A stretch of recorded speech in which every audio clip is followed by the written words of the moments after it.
Saya cuma mau memberikan informasi nih, sharing informasi tentang virus COVID yang dimana uh, sudah apa ya pemerintah gitu ya, pemerintah pusat itu menjalani kondisi yang dimana katanya udah mulai new normal. Akan tetapi pada saat itu sudah ditegakkan untuk kondisi new normal, malah makin banyak kasus yang terjadi.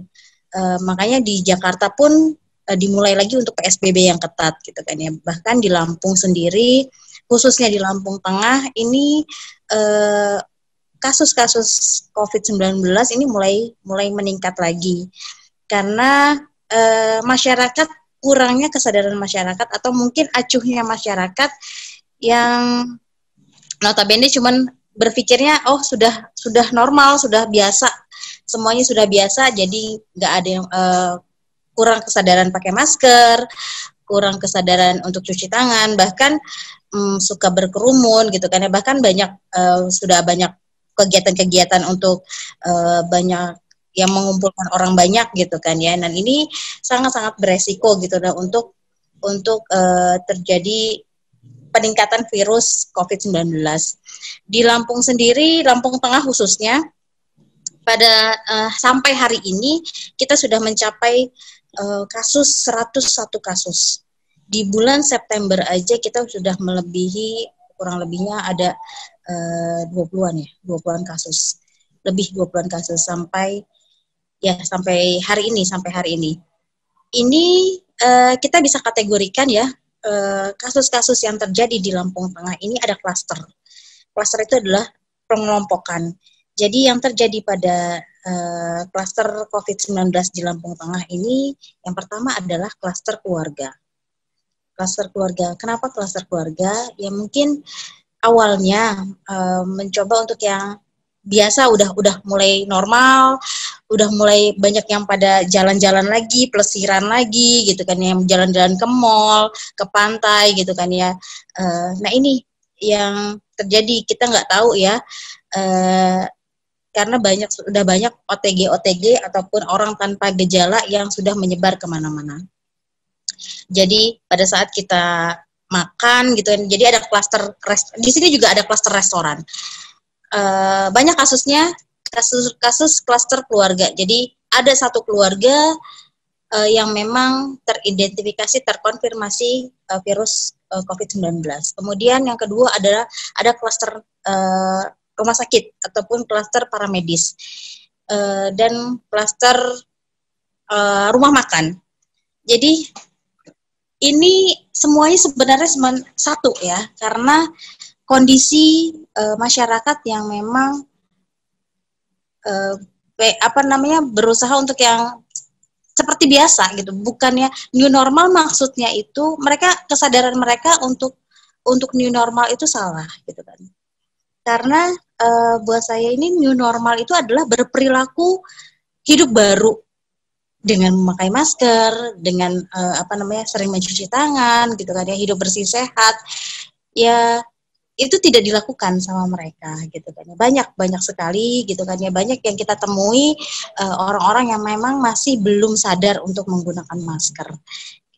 Dan ini banyak sampai hari ini aja kita dapat 10 kasus gitu kan. 10 kasus ini kontaknya dari kontak erat keluarga. Nah, ini mungkin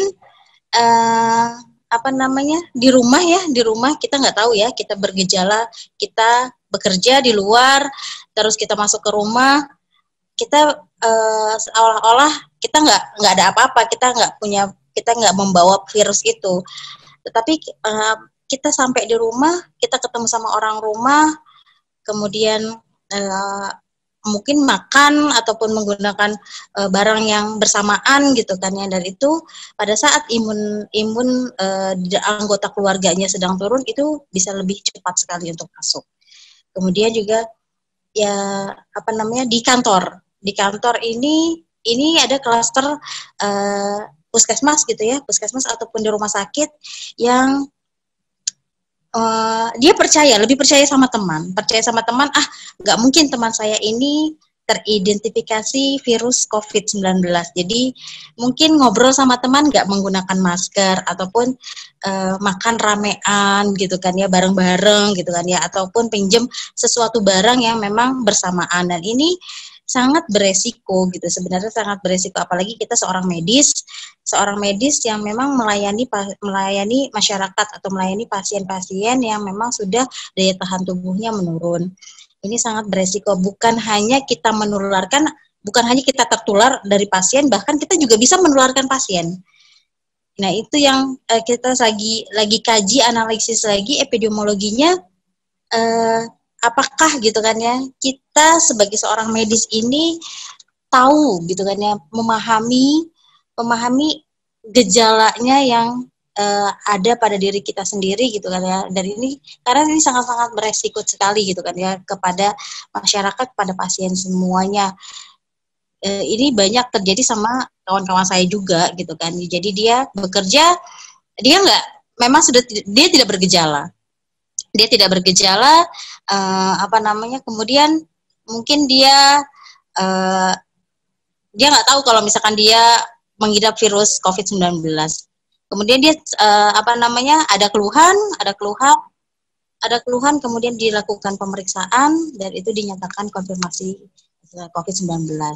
Nah, kemudian dicarikan kontak eratnya, siapa yang pernah bertemu dengan dia, dicarikan lagi, dan diperiksa lagi semua kontak eratnya, dan itu juga positif. Jadi virus ini sangatlah dekat sekali dengan kita, dan kalau misalkan kita memang tidak mau untuk berperilaku baru yang sehat, ini mudah sekali untuk kita terkena virus COVID-19. Ini yang terjadi kondisinya yang terjadi di Lampung Tengah seperti itu. Gitu. Dan alhamdulillah ya, saya sudah pakai Ziok ini sangat membantu saya. Kenapa? Karena saya berpikir saya setiap hari bertemu bahkan bersentuhan langsung dengan orang-orang OTG ataupun pasien-pasien yang teridentifikasi virus COVID-19. Kalau ini berasa di badan saya kalau saya tidak menggunakan kartu Ziok. Kalau saya tidak menggunakan kartu Ziok, badan akan terasa lebih mudah letih, kemudian badan akan terasa lebih capek karena kan kita tracing, setiap harinya tracing. Itu akan terasa sekali.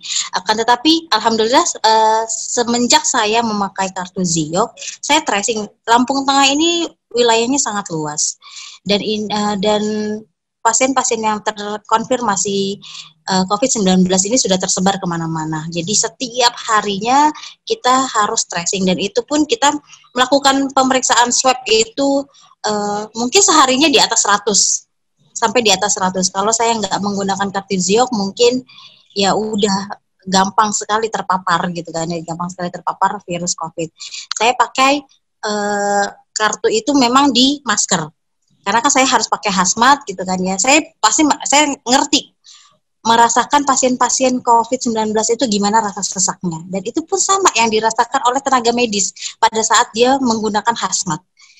Dia kurangnya oksigen gitu kan ya, susah untuk bernafas gitu kan, kurang oksigen, bahkan dia harus mencoba untuk menahan rasa haus gitu kan ya, menahan rasa haus sampai pemeriksaan itu selesai. Karena kalau misalkan kita buka sedikit gitu kan ya, baju APD kita pada saat itu belum selesai gitu kan ya, itu memudahkan sekali dan itu sangat beresiko terhadap kita. Makanya saya selalu menggunakan kartu Ziok itu saya gantungkan satu di leher saya, dan satunya lagi saya gunakan di masker saya, di masker N95 saya. Di situ kan kalau N95 kan agak lebih luang, dan itu saya double masker gitu kan ya, di dalamnya ada kartu Ziok. Jadi saya berharapnya yang saya hirup pertama kali adalah ion negatifnya. Jadi bukan virusnya yang terhirup, tapi ion negatifnya. Jadi ini saya mencoba untuk di Lampung Tengah sudah ada operasi sidak ya, sidak masker oleh Pak Bupati juga gitu kan, bagaimana untuk menyadarkan masyarakat untuk membiasakan diri menggunakan masker ataupun selalu membawa hand sanitizer kemanapun gitu kan ya. Jadi ini juga sidak ke kantor-kantor, ke rumah makan gitu kan ya. Apakah di rumah makan sudah menggunakan protokol kesehatan. Terus kemudian untuk pasien-pasien saya ada sudah lebih dari 5 orang pasien-pasien saya yang menggunakan Zio. Jadi ada yang terakhir ada pasien teman saya paramedis dia kontak erat dengan pasien terkonfirmasi COVID-19. Kemudian itu dia di rapid test dan hasilnya reaktif. Pada saat rapid test reaktif itu harus dilakukan pemeriksaan lanjutan, yaitu swab test atau yang disebut juga tadi dokter bilang swab test atau PCR. Itu udah ketakutan, luar biasa ketakutannya. Kemudian bertanya sama saya, apa yang harus saya lakukan? Padahal dia juga paramedis gitu kan. Jadi ya saya mencoba untuk yang menenangkan, jangan sampai stres, karena kalau misalkan stres, daya tahan tubuh kita semakin ngedrop. Kemudian juga imun kita makin turun, hormon kita juga akan jadi lebih berantakan. Kemudian saya sarankan untuk menggunakan Zio. Saya sarankan menggunakan Zio 2 keping sebelum itu dilakukan pemeriksaan swab test. Jadi esok harinya itu dijadwalkan untuk pemeriksaan swab test. Sore sebelumnya itu dia sudah menggunakan Zio.